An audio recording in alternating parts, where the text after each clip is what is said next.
자, 우리 모두가 예수님을 믿고 우리 모두는 다 그리스도인들이 되었습니다.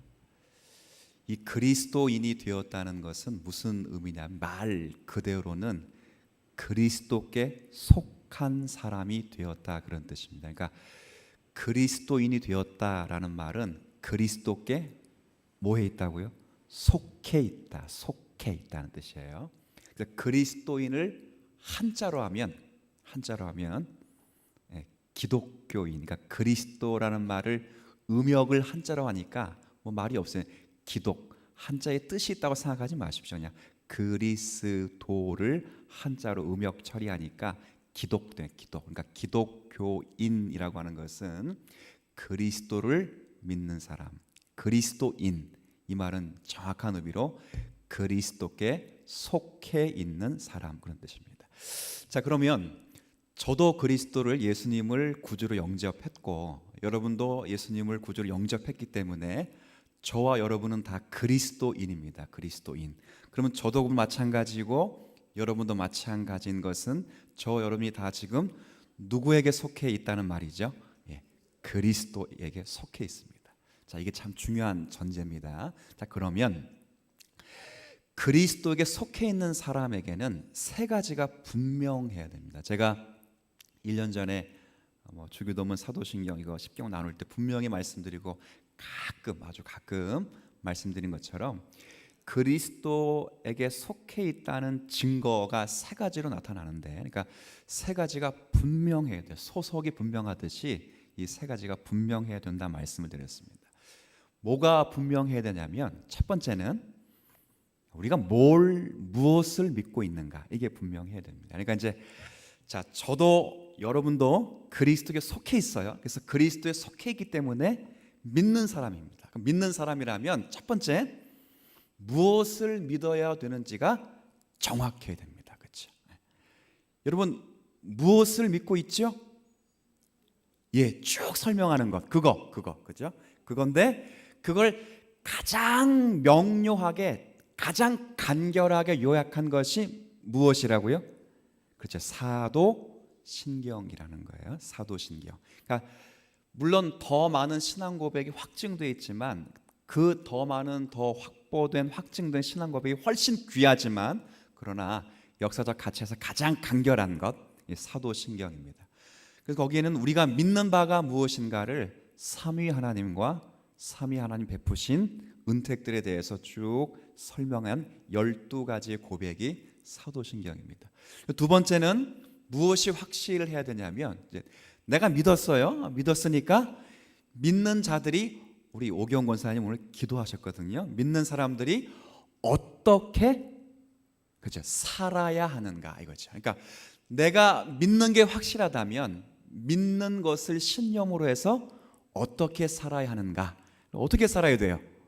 아주 좋은 말이 있어요. 애들 어떻게 해야 되지? 그럼 애들이 하는 말이 있어요. 어떻게 해야 되지? 그럼 어떻게 하죠? 애들이 대답을 어떻게 하는지 아세요? 잘 그러죠. 잘.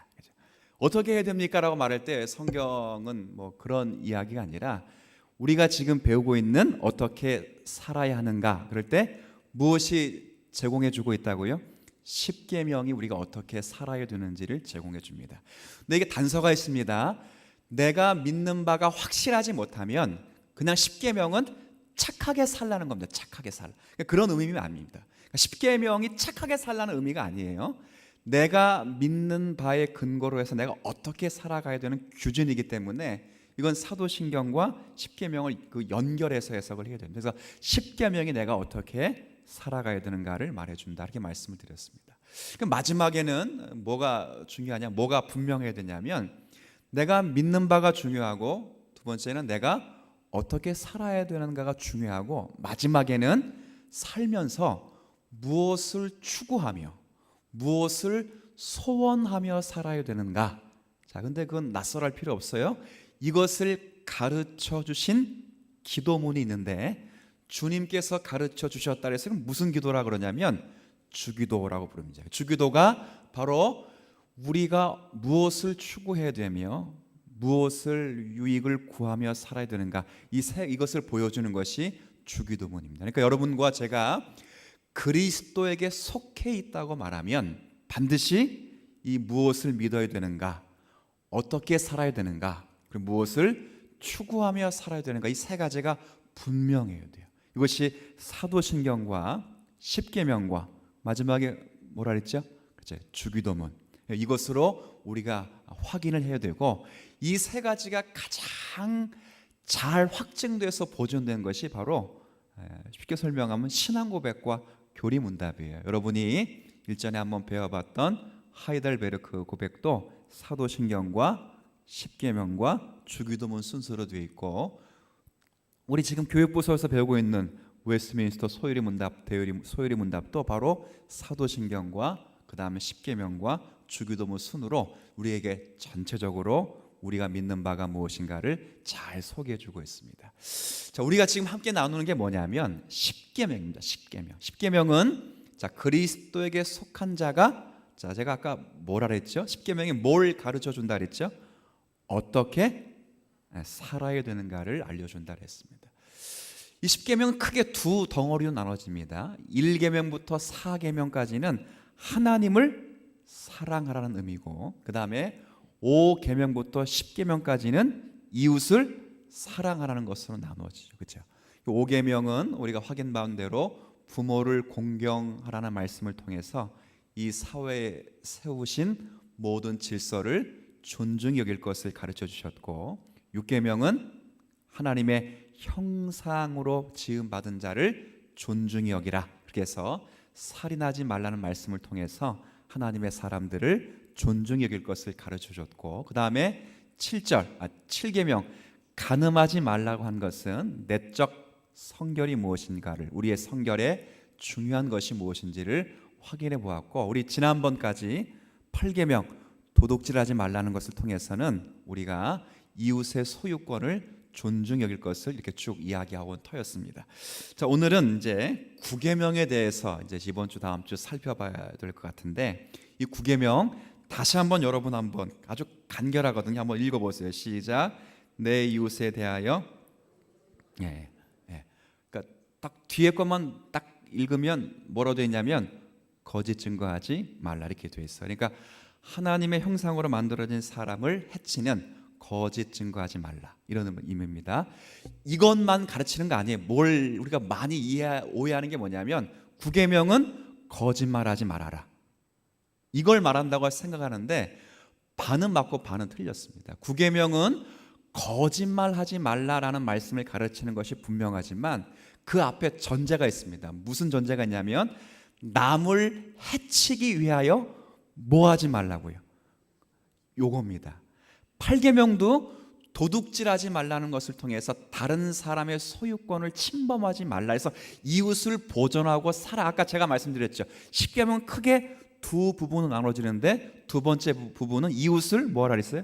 사랑과 관점에서 해석을 하셔야 돼요. 그래서 이 9계명도 그냥 단순히 거짓말하지 말아라, 이거 아닙니다.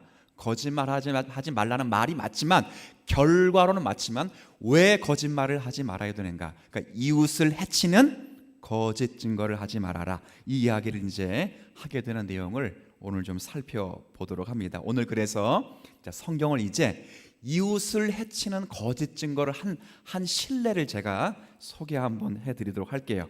열왕기상 20장 한번 가볼게요. 자, 여러분 한번 열왕기상 21장이네요. 21장.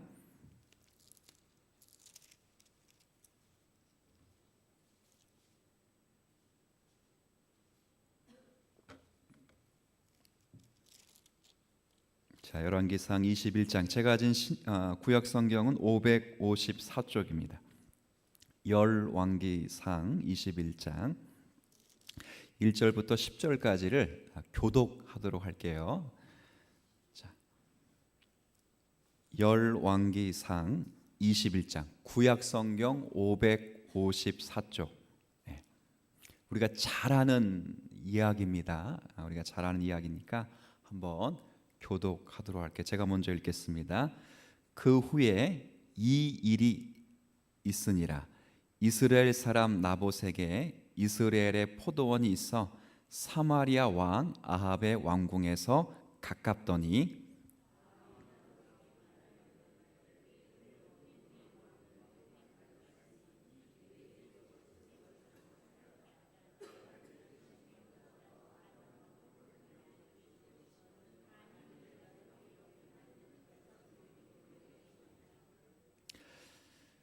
나봇이 아합에게 말하되 내 조상의 유산을 왕에게 주기를 여호와께서 금하실지로다 하니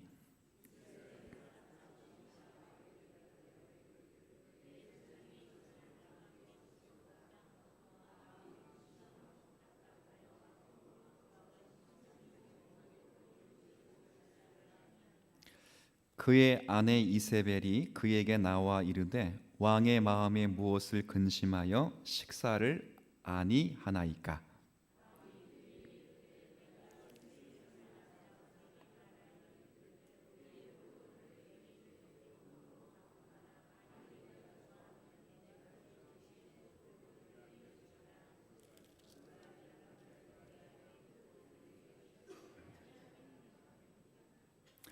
그의 아내 이세벨이 그에게 이르되 왕이 지금 이스라엘 나라를 다스리시나이까. 일어나 식사를 하시고 마음을 즐겁게 하소서. 내가 이스라엘 사람 나봇의 포도원을 왕께 드리리이다 하고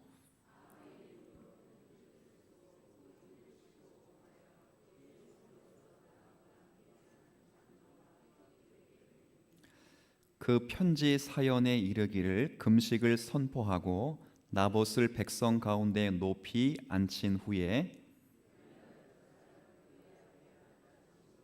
그에게 대하여 증거하기를 내가 하나님과 왕을 저주하였다 하게 하고 곧 그를 끌고 나가서 돌로 쳐 죽이라 하였더라. 아멘. 자, 우리가 익히 잘 아는 본문입니다. 이게 어떤 본문이냐면 이스라엘 나라 왕 가운데 이 아합이라고 하는 왕, 아합이란 왕 들어봤죠? 많이 들어보셨을 거예요. 그러니까 이스라엘 나라 왕 가운데 조금 아주 못된 왕을 하나 꼽으라. 그러면 항상 꼽히는 왕이 하나 있어요. 그 왕 이름 뭐라고요? 아합. 이 아합 왕도 못됐지만 이보다 더 못된 사람이 누구냐면 이 사람의 와이프는 이름이 뭐예요 또? 이세벨. 요 케이스를 잘 알 겁니다. 이 이스라엘 나라의 왕인 아합이 나봇이라는 포도원을 탈취하는 내용을 여러분 읽은 거예요.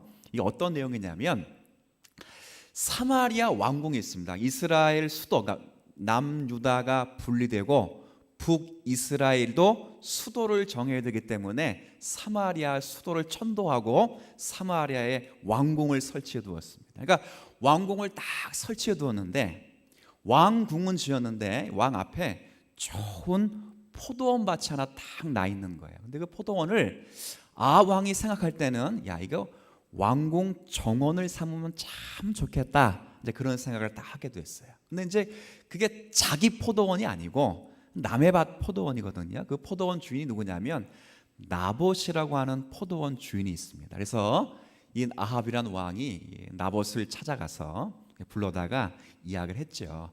내가 사실 이 포도원을 내가 이 왕궁 정원으로 좀 삼고자 너 포도원을 좀 사려고 한다. 그러니 내가 값을 톡톡히 쳐줄 테니까 내게 팔아라. 아니면 너가 다른 밭을 원하면 더 좋은 밭을 내가 많이 줄 테니까 내게 팔아라. 그럴 때 나봇이 여러분 오늘 성경에 읽어본 본대로 보면 어떻게 했죠? 거절했어요. 왜 거절했을까요? 알박기?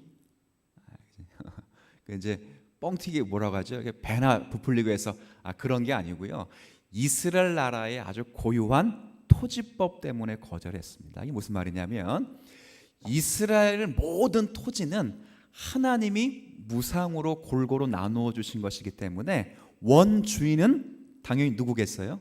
하나님. 약속의 땅, 하나님이 주신 땅이기 때문에 원주인은 하나님이에요. 모든 자들에게 무상으로 골고루 나누어져 있기 때문에 그것을 완전히 영원히 팔 수가 없는 게 이 가나안 땅의 특징입니다. 토지법이에요.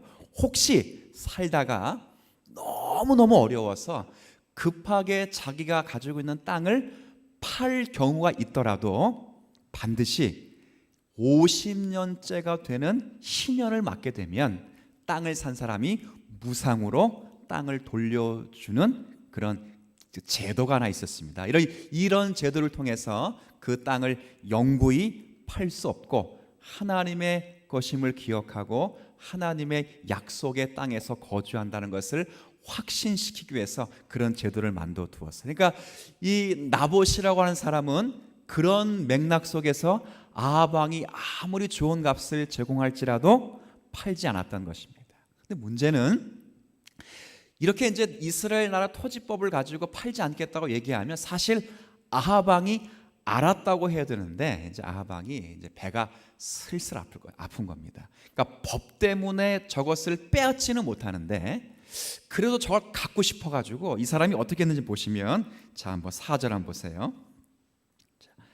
이스라엘 사람 나봇이 아합에게 대답해 이르기를 내 조상의 유산을 왕께 줄 수 없다 하므로 자 아합이 어떻게 했는지 아합이 근심하고 답답하여 왕궁으로 돌아와 침상에 누워 얼굴을 돌리고 식사를 아니했다. 그러니까 침상에 누워서 지금 전전긍긍하면서 배가 아파가지고 지금 아무것도 안 하고 있는 것입니다. 근데 이걸 누가 착 봤냐면 이제 아내가 이세벨이 남편이 그러고 있는 걸 딱 본 거예요. 그러니까 이 아내가 이 왕의 좀 죄송합니다 표현이 좀 그렇지만 이 꼴이 말이 아니잖아요. 분명 아합은 그 나라의 뭐죠? 왕인데 아무런 직책이 없는 나봇이라고 하는 사람이 깨갱깨갱거리고 있으니까 이 이세벨의 여왕은 이게 마음에 안 드는 것입니다. 근데 이 이세벨이 누구냐면 이세벨은 이스라엘 사람이 아니에요. 이 시돈 사람에서 이게 이렇게 정략 결혼한 사람이기 때문에 그 나라 왕이 국가이며 왕이 법인 나라에서 그걸 배워왔던 여인이에요. 그러니까 자기가 생각할 때 남편이란 왕이 저러고 있는 것을 볼 때 마음에 들어 안 들어요? 안 들죠. 저게 과연 왕일까라는 생각을 하는 거예요. 그러면서 뭐라 말하냐면 당신이 정말 이스라엘 나라의 왕이 맞습니까? 왕이라면 왕의 자태를 보이십시오 라고 이제 왕에게 설득을 시킨 다음에 당신이 못 얻겠으면 내가 얻어드리겠습니다 하고 얻어주는 내용이 우리가 읽은 내용이에요. 어떻게 얻어주냐면 뭘 하는 거야? 바로 거짓 증거를 세운다는 것입니다. 이게 무슨 내용이냐면 나봇이 하나님을 모욕했다고 하는 거짓 증거자를 세워서 그 나봇이 사는 마을 장로에게 편지를 써서 이 나봇이 돌에 맞아 죽도록 했다. 이것이 우리가 읽고 있는 성경의 내용, 우리가 읽은 내용 가운데 있습니다. 21장 한번 뒷부분 한번 보십시오. 여기 보면 10절에 10절 불량자 두 사람을 그의 앞에 마주 앉히고 그에게 대하여 증거하기를 내가 하나님과 왕을 저주하였다 하게 하고 곧 그를 끌고 나가서 돌로 쳐 죽이라 하였더라. 그러니까 이제 지금 분명히 하나님과 왕을 저주했다. 아까 우리가 읽었던 내용 가운데 나봇이 왕을 저주하거나 하나님을 저주한 적이 있었나요? 없었나요? 없었거든요. 근데 이제 이세벨은 왕을 거역하고 왕의 청을 거역한 것을 무엇으로 간주하고 똑같냐면 하나님을 거역한 것과 똑같은 것으로 이해해서 결국 그 나봇을 거짓 증거자를 세워서 죽이는 내용이 오늘 이제 11절부터 19절까지의 내용의 말씀이고 이것을 하나님이 보시기가 너무 악하셔서 하나님이 20절에 보면 엘리야를 보내셔서 아합 가문을 심판하시는 내용이 그 뒷부분에는 기록되어 있는 부분을 제가 짤막하게 읽었습니다. 이게 지금 잘 보시면 이게 이제 아합과 이세벨이라고 하는 이 왕과 여왕이 결국 자기의 만족과 탐욕을 위해서 우리 8계명에 말씀드리는 것처럼 도둑질하기 위해서 무엇까지 하게 되냐면 거짓 증언까지 하게 된다 그 말. 그러니까 이 8계명과 9계명이 연결되어 있는 것입니다. 그러니까 저 사람의 물건을 탈취하고 강제로 뺏기를 원하는데 그냥 빼앗는데 그냥 빼앗는 게 아니고 교묘하게 사람들이 뭘 하냐면 뭘 하게 된다고요? 거짓 증거를 한다는. 그러니까 이 단순히 거짓말하지 말라는 것이 아니라 8계명과 연결돼서 남을 해치는 거짓 증거, 거짓말을 하지 말라라는 대표적인 사례를 열왕기상 21장에서 우리가 읽어가는 거예요. 그러니까 단순히 거짓을 행하지 말아라 이 말이 아니라 거짓으로 남을 해치지 말아라. 이런 본문으로 우리가 이해시킬 수 있는 그런 말씀입니다. 자, 이런 이해를 두고 이제 신구약 성경을 잘 읽어보면 이 본문을 어떻게 많이 적용을 하게 되냐면, 첫 번째는 우리 신앙 선배들이 이제 신구약 성경을 읽고 나서 이 구계명과 관계돼서 어떤 적용을 많이 하냐면, 첫 번째 이런 적용을 많이 했어요. 일단은 남들에 대한 헛된 소문을 퍼뜨리지 말자. 이 첫 번째 적용점이에요. 우리가 교회 생활하다 보면 여러분 그런 거 있죠. 교회 생활 쭉 하다 보면 자기가 하지 않았는데도 마치 자기가 한 것처럼 소문이 퍼져 있는 경우가 종종 있습니다. 이게 지금 이 거짓말하지 말아라, 거짓 증거하지 마라, 이 말 속에, 그러니까 남을 해치기 위해서 그런 일 하지 말라는 말 속에 이 말씀까지 다 포함된 내용을 적용시켰다는 거예요. 그래서 어떻게 적용했냐면, 남을 해치기 위해서 헛소문을 퍼뜨리지 말고, 두 번째는 어떤 한 사실이 가시화되기 전까지는 그 사실에 대해서 입을 닫고 함구하도록 우리 신앙의 선배들이 말씀을 읽고 적용을 했어요. 이게 참 중요합니다. 이 교회 가운데 어떤 중차대한 범죄 사실이 드러나서요, 그 중차대한 범죄 사실 때문에 저 성도가 혹 성찬식에도 참여할 수 없고 어떤 형제와 자매 속에서 교제할 수 없는 그 교제권을 박탈될 만한 범죄를 저질렀을지라도 그 범죄가 가시화되고 확증되기 전까지는 사실은 은밀하게 알아봐야 됩니다. 그래서 성경에 뭐라 되어 있냐면, 한두 사람이 찾아가서 그를 교훈하고, 교훈할 때 돌아오면 형제를 얻지만 돌아오지 않으면 그 다음에 누구에게 알리라고 되어 있어요? 교회에 알려요. 교회. 그럼 교회가 진리의 기준을 따라서 그 사실이 진짜인지 아닌지를 정확하게 가늠해서 그것이 사실로 드러나면 그제서야 징계를 하게 되는 절차를 우리가 밟고 있습니다. 근데 이게 거의 무시가 되고 교회 속에서 어떻게 많이 오해되냐면, 이게 이제 말이 좀 조심스러워서 제가 조금 머뭇머뭇거리고 있는데요, 교회라는 곳은 사랑도 많고 은혜도 많지만 뭐도 많아요? 말도 많아요. 그러니까 이제 속 시원하게 말할게요. 제가 돌려 말하려고 하는데 부드럽게 돌려서 이렇게 얘기하려고 하니까 여러분들이 감이 좀 떨어지는 것 같아서 제가 그냥 솔직히 말씀드리면, 교회는 은혜도 많고 사랑도 많은데 말이 참 많아요. 근데 참 재밌는 거는 말이 많은데 그 말이 정확무호한 것이 아님에도 불구하고 말하는 자가 자기의 이익과 자기의 유익을 위해서 거기에 첨언된 해석을 붙인다는 것입니다.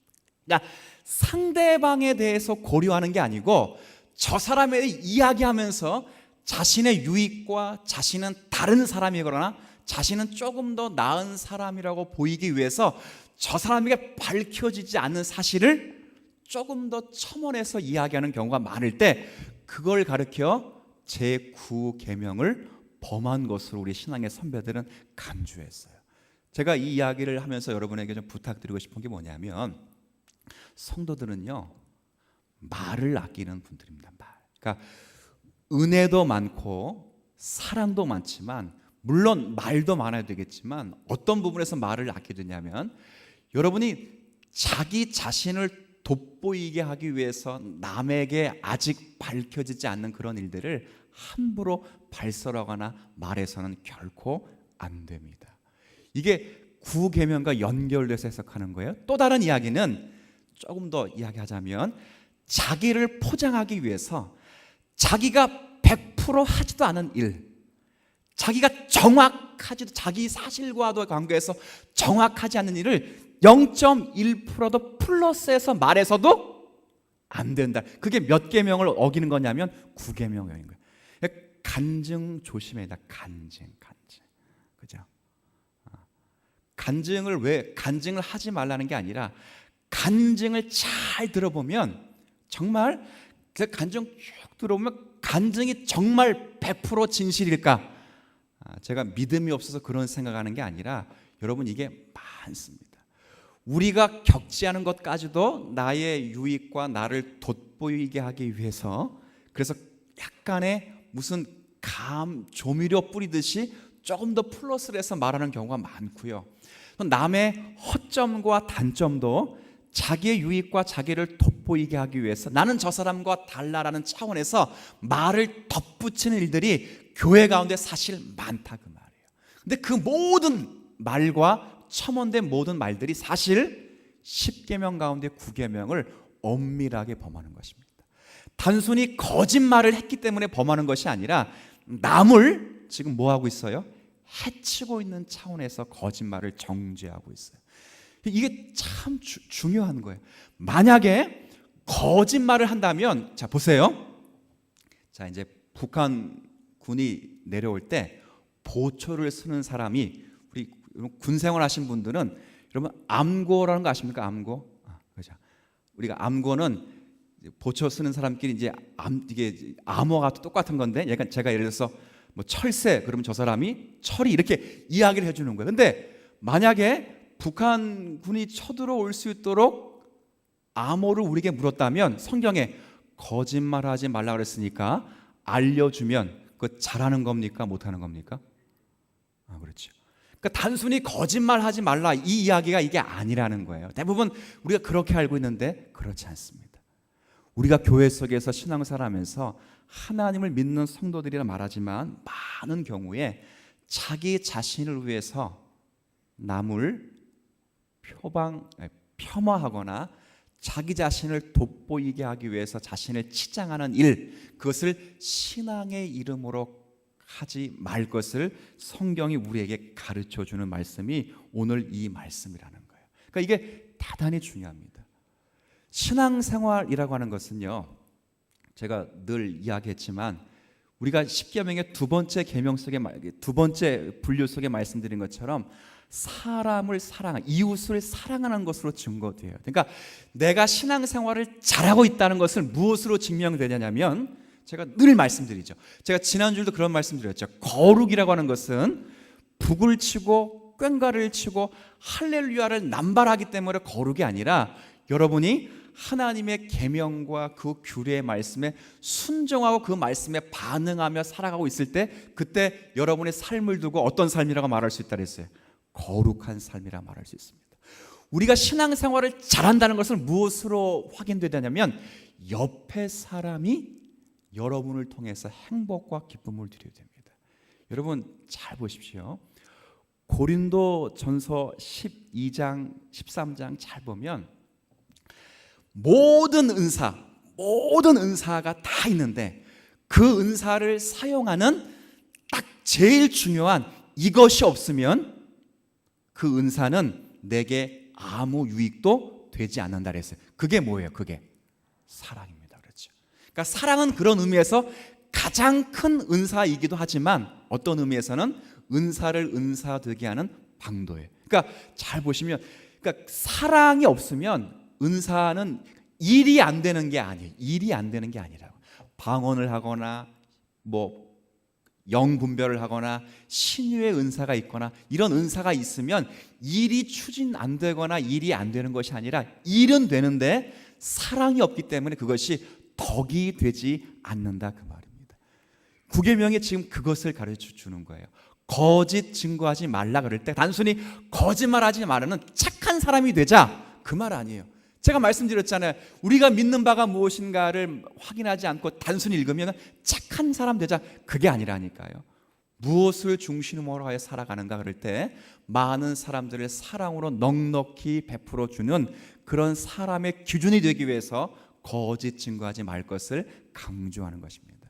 바꿔 말하면 이런 의미가 될 수 있어요. 또 반대로 다른 사람의 허물을 보고도 무조건 용서하고 무조건 눈 감아주는 것도, 그것도 어떤 의미에서는 조금 잘못된 것으로 성경이 우리에게 가르쳐 줍니다. 그러니까 무조건 용서하거나 무조건 눈 감아주는 것은 아니겠죠. 한국교회와 교회라고 하는 곳이 이제 많이 이렇게 뭐라고 할까요? 거룩이 상실된다 그럴 때 하나님의 징계와 권정이 상실되었다 그렇게 말합니다. 왜 그렇게 말하냐면 교회가 부흥을 하는 찰나에서 성도들에게 안 좋은 말을 하고 책망을 하면 성도들이 교회를 떠난다는 명목 속에서 교회가 사랑과 위로는 많이 강조하지만 사실 징계와 책망에 있어서는 사실 강조하지 못하고 있는 터입니다. 그러나 사실은 그것조차도 교회가 감당을 하셔야, 정확한 것을 가르쳐주고 진리 안에서 말씀을 해야 사실은 성도가 자신의 유익과 관계돼서 무엇이 옳고 그른가를 분별해낼 수 있다는 것을 성경이 우리에게 가르쳐주는 말씀이에요. 오늘 제가 짤막하게 이 말씀을 드릴 때 뭘 중시해야 되냐면, 오늘 분명히 서두에 말씀드린 것처럼 단순히 거짓말 하자는 것이 아닙니다. 그건 그래서 착한 사람이 되자는 말이 아니라 뭐랬죠? 이웃을 해치는 거짓 증거를 하지 말라는 것입니다. 그러니까 우리가 이 계명을 가지고 있을 때 어떤 생각을 해야 될 것인가? 타인을 존중히 여기고 사랑해주고 그 사람에 대해서 칭찬할 만한 것들을 칭찬해주고, 그리고 그 사람을 위하면서 책망할 때 책망해 줄 수 있는 그런 마음을 가지고 있어야 돼요. 여기 하이델베르크 교리 문답에 보면 이 부분에 대해서 이렇게 요약을 하고 좀 마칩니다. 제가 그 요약된 부분을 한번 좀 읽어드릴게요. 어느 누구를 대해서도 거짓 증언을 하지 않으며 어느 누구의 말도 왜곡하지 않으며 결코 비방자나 중상자가 되지 않으며 모든 일들에서 진리를 사랑하며 그 진리를 바르게 말하며 그 진리를 고백하도록 할 뿐 아니라 힘을 다하여 이웃의 명예와 체면을 구하고 증진시켜야 할 것이다. 이것이 구 계명을 풀어 쓴 신앙 고백의 내용입니다. 오늘 이 고백을 여러분이 들은 것처럼 다음 주에 또 이 고백을 상세하게 설명을 드리겠지만, 반드시 명심하고 확인될 수 있는 것은 진리에 입각해서 진리를 말하고 거짓을 말하지 않는 차원에서 이웃을 배려하며 그들을 세우는 자리에 우리의 신앙의 언행이 일치되는 성도의 삶을 누려갈 수 있기를 소원하시는 우리 모두가 되시기를 주님의 이름으로 부탁을 드리겠습니다. 하나님 아버지, 하나님 앞에서 우리가 말씀을 받고 살아가는 성도들입니다. 오늘 구계명을 잠시 그 계론을 살펴보면서 거짓 증거하지 말 것을 우리에게 말씀하시는 하나님의 계명을 확인해 보았습니다. 단순히 거짓말하는 사람이 되지 말라라고 하는, 착한 사람이 되라라고 하는 그런 내용의 것이 아니라 이웃을 해치는, 자기를 돋보이게 하는 그런 거짓 증언을 하지 말 것을 확인해 보았습니다. 이는 신앙인들이 진리를 말하며 그 진리를 사랑하며 살 것을 명시하는 것이고, 힘을 다하여서 우리의 이웃의 또 명예를 또 증진시키며 그들의 세우는 성도로 살아갈 것을 우리에게 말씀하시는 그 말씀인 줄 압니다. 이 말씀을 가슴에 품고 우리의 삶이 이웃을 존중히 여기는 그런 삶으로 살아가게 하여 주옵시고, 자신을 부지중에 돋보이게 하는 그런 말들 속에서 거짓이 없는가, 남을 폄하하는 말 속에서 거짓이 없는가, 남을 위하여 한다고 한 말 속에서 혹은 진실이 왜곡된 것이 없는가 조심스럽게 생각하여 하나님 앞에 정직히 서는 성도들이 될 수 있도록 은혜를 더하여 주옵소서. 남은 3일을 주의 말씀을 따라 살아가기를 소원할 때 하나님께서 저희들에게 은혜를 주셔서 잘 감당하게 하여 주옵시고, 삶의 자리에서 주님이 기뻐하시는 삶을 믿음으로 살아가도록 은혜를 더하여 주옵소서. 예수님의 이름으로 기도 올리옵나이다.